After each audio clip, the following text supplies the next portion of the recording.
Today we are here to talk about legislative advocacy for Turner syndrome. It's an opportunity for us to learn how change can happen and the role that we all have to play if we are going to see some change in the future. Nobody has to be a political expert to be able to make a difference. You do have to understand your role and how you can participate in it, but really it's our right to participate in this process. If no one's telling the legislators this is an issue that needs some attention, then they're not going to do anything about it. 9 times out of 10, it's not going to be on their radar. It's unfortunate, but if it's not on their radar, then it's up to the organizations and the public to bring it to their attention.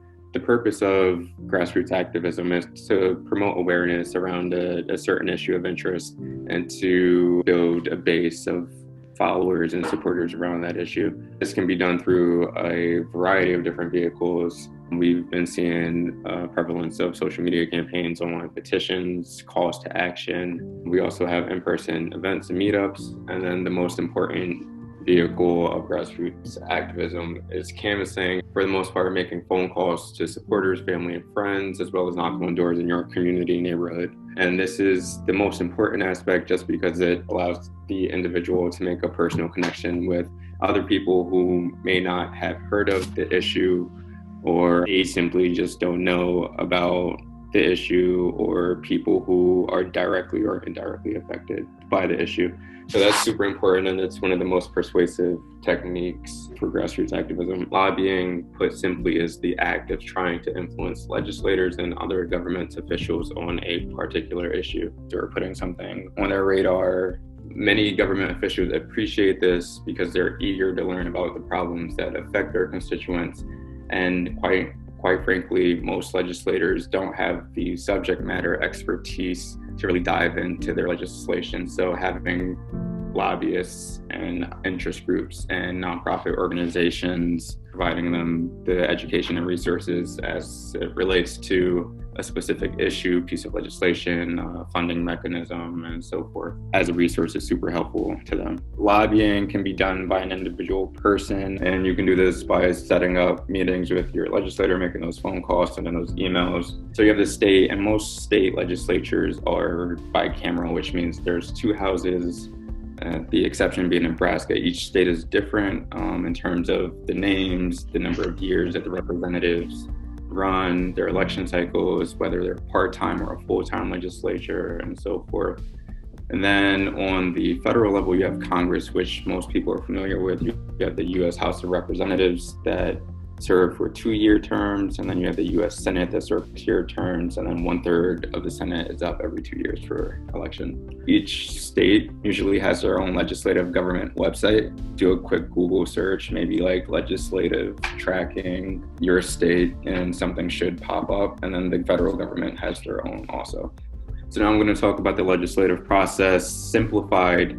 It is a super complex process, but once you have a basic foundation of how it works, you'll be quite successful.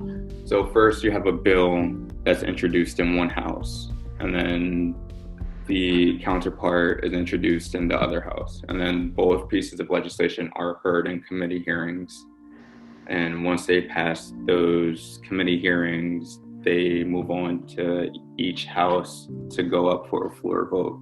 And once both pieces of legislation in both houses pass out of the floor vote, they go to either the governor, if it's the state, or the president, if it's federal, and that executive would either sign it or veto or pocket veto that legislation. Generally, absent a public emergency or an urgent public issue, legislation is a very, very slow process. One piece of legislation can take anywhere from a couple of months to a couple of years, maybe even over a decade for it to become law. All bills that do not become law by the end of the legislative session, which usually happens every 2 years, will die. And if a bill dies, it has to be reintroduced at the start of the new session, and it starts over from the beginning, no matter how far it got along the process. This is how you all can get involved throughout each step of the process. So before a bill is introduced, members or the organization as a whole can identify legislators of key committees in both houses and start the research process, it would probably be more beneficial to target legislators that are either on the health committee, the human services committee, the women's health committee.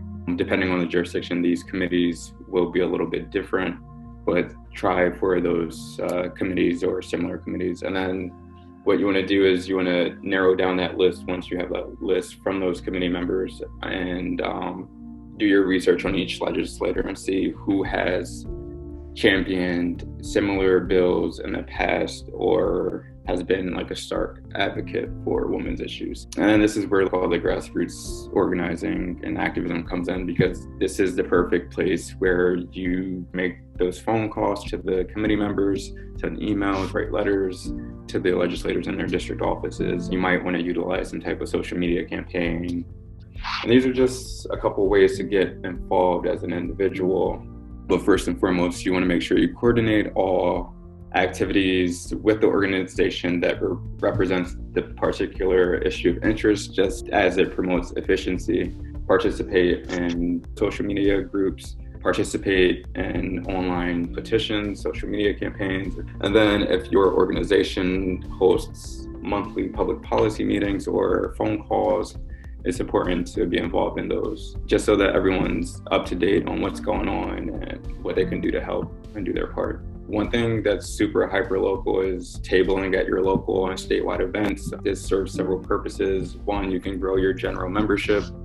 Two, it's always good to build general education and awareness about Turner syndrome. And if you're tech savvy, you can always track state and federal legislation and inform the organization of recent developments.